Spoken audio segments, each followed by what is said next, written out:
Hey everyone, welcome to another YouTube lesson with Professor Guerra.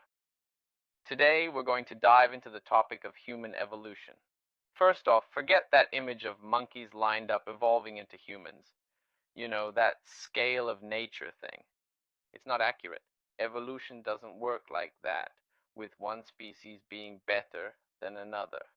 Actually, it's more like your family tree. You've got grandparents who had your parents, who then had you and your siblings. Along the way, there are cousins and uncles, and everything branching out and diversifying.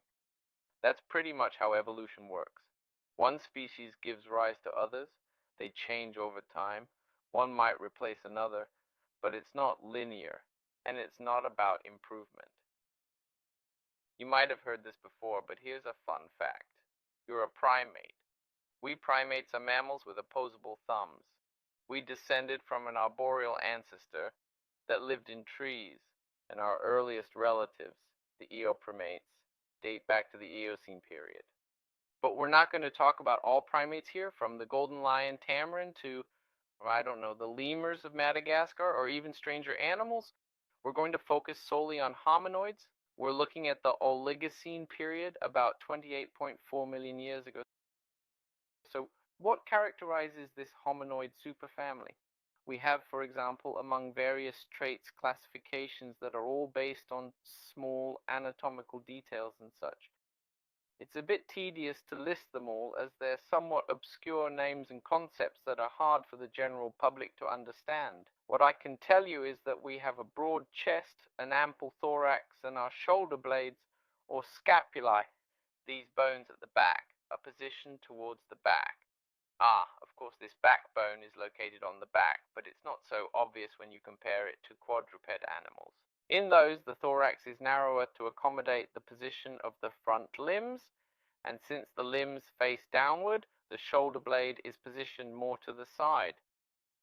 One of the earliest hominoids we know about is Proconsul, this little guy right here. He's a small ape that still lived in trees. He's a hominoid, but tree-dwelling from about 18 million years ago. If you compare it to my head, you'll see he was much smaller than modern humans, significantly smaller than modern humans. He lived in trees and ate fruits. How do we know this? By analyzing their teeth and the microscopic marks on the fossils.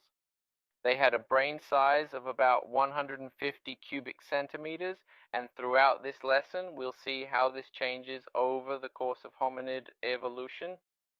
Moving a bit higher up our phylogenetic tree, within the hominid family, we find two subdivisions. This is because the ancestor, the first hominid, was arboreal, living in trees. This ancestor gave rise to two lineages, one that remained arboreal, the Pongine subfamily, which includes orangutans and their ancestors. They migrated to Asia and settled in regions like Borneo, Sumatra, and surrounding areas. And then there's us, the hominins, the hominine subfamily.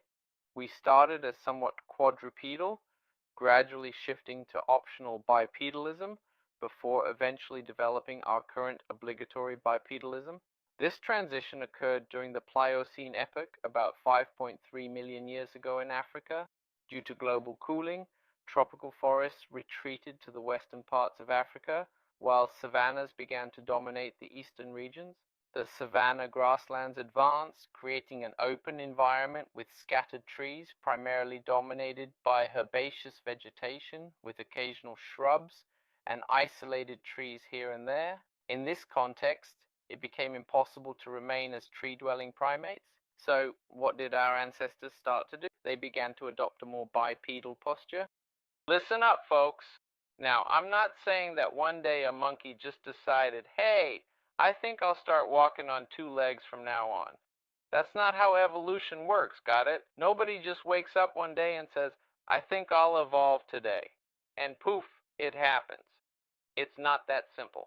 What actually happened was that as the environment changed from dense forests to more open savannas, it favored organisms that had a tendency towards bipedalism. This doesn't mean they consciously decided to walk on two legs. It was all about natural selection, just to be clear. So, what are the changes that lead to bipedalism? Let's start with the feet. Arboreal primates have feet with more curved toes and a big toe, called the hallux, that's opposable, kind of like a thumb. This helps them grip tree branches. Our feet, as you might have noticed, are flatter with the big toe aligned more closely with the other toes. Additionally, our hip bone is shorter to accommodate our internal organs, which now sit on top of it. This also helps with posture and better weight distribution. Our spine has more of an S shape, unlike the arched spine typical of quadrupeds. We'll see that this climate change and the shift towards bipedalism were the triggers for brain expansion. Now, within the hominin tribe, after branching off from the lineages that led to gorillas and separating from the lineages that gave rise to chimpanzees, passing these evolutionary splits, we have the Australopithecines. The first Australopithecus discovered was this guy here, the African Australopithecine. They lived approximately 3.3 to 2.1 million years ago. Males in this species were about 1.38 m tall on average and weighed 41 kilograms, while females were 1.15 m tall, weighing about 30 kilograms. They also ate fruits and seeds, which we can tell from their teeth. You can see that their mouths were small. But the most famous Australopithecus isn't this guy here. The most famous one we have is Australopithecus afarensis. And the most famous Australopithecus afarensis is a lady named Lucy, a young woman who's only 3.2 million years old, discovered in 1974 in Ethiopia. The male Australopithecus afarensis stood around 1.5 meters tall, while the female was about 1 meter tall. They had a brain volume of approximately 415 cubic centimeters. So you can already see growth compared to the primates we looked at earlier. Another Australopithecus I want to show you is Australopithecus sediba. This guy lived about 1.997 million years ago and didn't last long, but only about 30,000 to 3,000 years, something like that.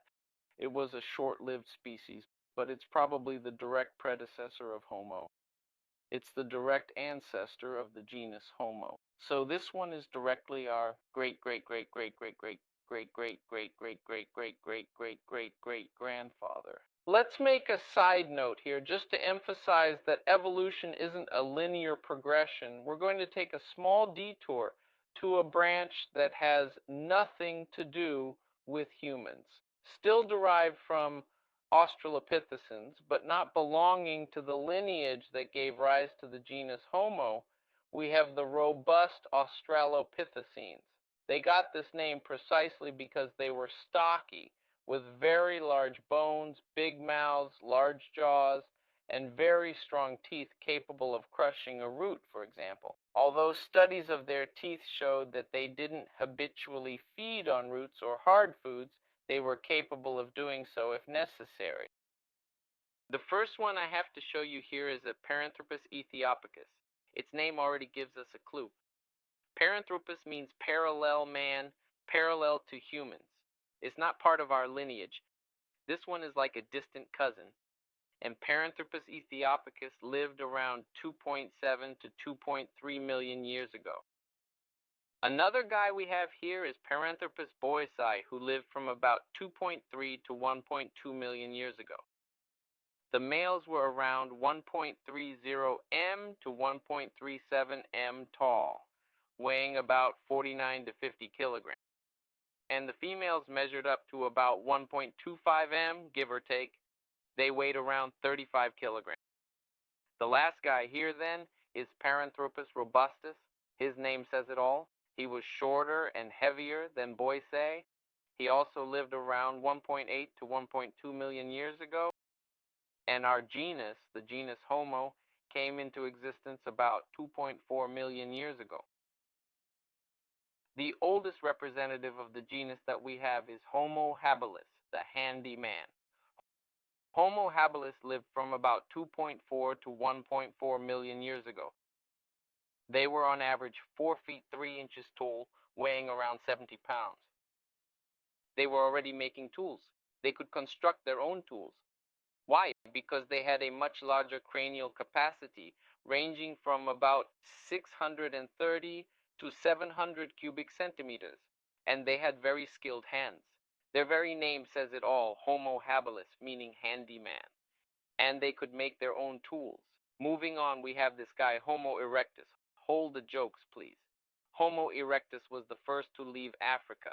They migrated towards Asia, reaching Sumatra, hence the Java man, and even as far as China, giving us the Peking man. So, Homo erectus. They stood up to 6 feet tall, ranging from about 9 inches to 6, and could weigh up to 150 pounds. Their brain size ranged from about 900 to 1,100 cubic centimeters, much larger than their predecessors. In fact, they're associated with the invention of the hand axe and the control of fire, which allowed them to cook their food. Cooking their food and having efficient hunting tools like axes and such made a big difference. Being able to cook food, including tough vegetables and meat, was a game changer. This gave them access to a huge amount of energy, which allowed their brains to grow. Starting with Homo erectus and the invention of fire, among other things, we see the brain growing at a rapid pace. This other guy here is Homo heidelbergensis. Can you guess where he went based on his name? Instead of migrating towards Asia, this guy headed to Europe. He was more compact than Homo erectus. He was stockier, you could say, shorter and more robust. This body shape actually decreased his surface to volume ratio. He had less body surface area for the same body volume. As a result, he lost less body heat. This was an adaptation to the cold European climate during an ice age. If you think it's cold up there now, imagine during an ice age when the polar ice cap extended down to the 40th parallel. It was truly incredible. Speaking of Europe, our other European friend, practically our brother, who, wow, lived alongside us and was only separated from us for a very short time, is this guy right here, the Neanderthal man. One of the characteristics you can see in the Neanderthal man, looking at him here, is that big nose of his. Can you see his nose? This big nose right here, yeah, it's really large. A large nose allowed them to warm and humidify the dry, cold air of Europe back then. So the big nose helped them heat the air and all that. They had a pretty impressive brain, actually larger than ours. The Neanderthal's brain was about 1,450 cubic centimeters, and we'll see how ours is a bit more modest in comparison. Neanderthal man lived from 400,000 to 40,000 years ago, coexisting with us for a long time before going extinct. No one's certain why, but some suggest it was due to competition with modern humans who were supposedly more advanced. However, this is a somewhat limited perspective. The idea that we were more advanced and simply outcompeted them is a bit simplistic and doesn't capture the full complexity of the situation. Neanderthals were about 5 or 3 inches, 1.60 meters, tall on average, with males weighing around 143 pounds, 65 kilos, and females about 5 feet, 1.5 meters tall, weighing about 119 pounds, 54 kilos. An interesting fact about Neanderthals is that they were skilled toolmakers. They used a variety of materials, including bone, wood, and stone to craft their tools. They had clothing to protect them from the cold climate of their time, lived in caves and tents, and had their own distinct culture. They even practiced burial rituals. Interestingly, Neanderthal remains have been found alongside those of snakes, which seem to have been ceremonially arranged with arrowheads and pieces of what appeared to be hunted game, so that the deceased Neanderthal could feed during their journey to the afterlife. But that's a bit speculative. We can't be too certain about that. And then, as newcomers to the planet in the last 200,000 years, there's us, Homo sapiens. A Homo sapiens with a brain volume of about 1,300 cubic centimeters, slightly more modest than the neanderthalensis, to show you that evolution isn't about improvement. It's not like one brain follows another, always getting bigger. Evolution is about change, adapting to environmental conditions and natural selection. It's not about improving, growing the brain, or becoming bipedal. although the development of bipedalism itself did contribute to the increase in brain size. There are many theories and hypotheses about this, and it's really difficult to prove which ones are more or less correct. We can't make a truly critical judgment about ourselves because we're too vain for that.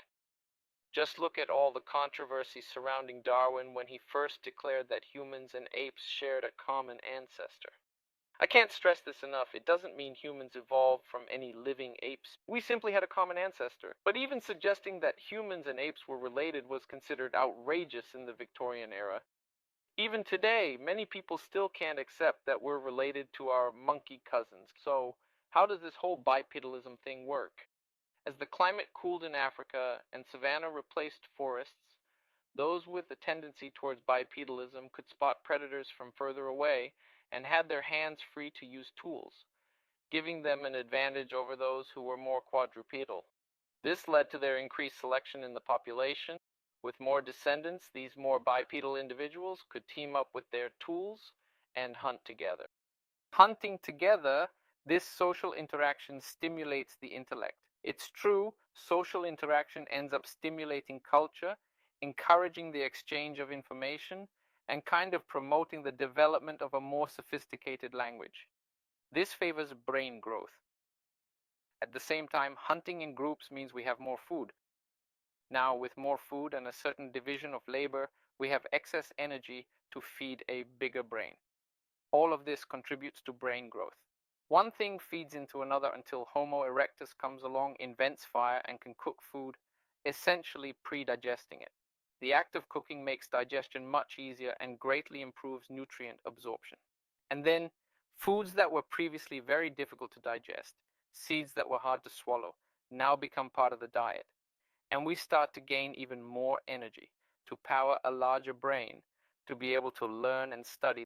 The interesting thing is that as this process unfolds, the group size expands. Instead of moving in groups of 15 or 20, we start moving in groups of 150 to 200 individuals. And a lot of primates together means a lot of ticks, lice, and fleas. What favors what? Those individuals with less hair have fewer fleas and ticks. So you have a loss of hair-covered surface area in favor of a life with fewer parasites. How do we conserve heat now? We replace this hair with a layer of fat underneath the skin. This is easier for retaining heat, but it's also easy to dissipate heat through sweat glands, which can now have plenty of space to sweat. We have peripheral vasodilation. We have efficient ways to combat heat and preserve heat. This is very beneficial because in the times that follow, there's a significant climate change, which is another stimulus for the brain. Because now, with many different climates and a very uncertain situation, we need to develop more sophisticated behaviors. This is favored by larger brains. So climate instability over a few million years also favored the expansion of the brain. There are several factors, all associated with, of course, energy consumption. The brain, especially a large one, consumes a lot of energy, which led to this situation. Why did Homo sapiens stop evolving at this point? Because it's more or less the limit of what's possible. Maybe now, with our modern diet, we could potentially have an even larger brain, but we don't have the stimulus for it. We don't have any selection pressure. Those without such large brains aren't eliminated, or so to speak, disregarded in favor of those with bigger brains. So there's no selection pressure in that sense. What's also interesting to remember is that the Stone Age brain, the caveman brain, the Hooga Booga primitive Homo sapiens brain, so to speak, is the same brain that's in your head right now. That same brain that made stone tools, that same brain that created cave paintings, is the very brain that developed the internet you're using to watch me at this moment. Which explains, on one hand, some pretty idiotic behaviors like throwing rocks at each other. If not bombs and bullets and things like that, we're the same cavemen, the same cave women from, I don't know, 100,000 years ago. We're here now.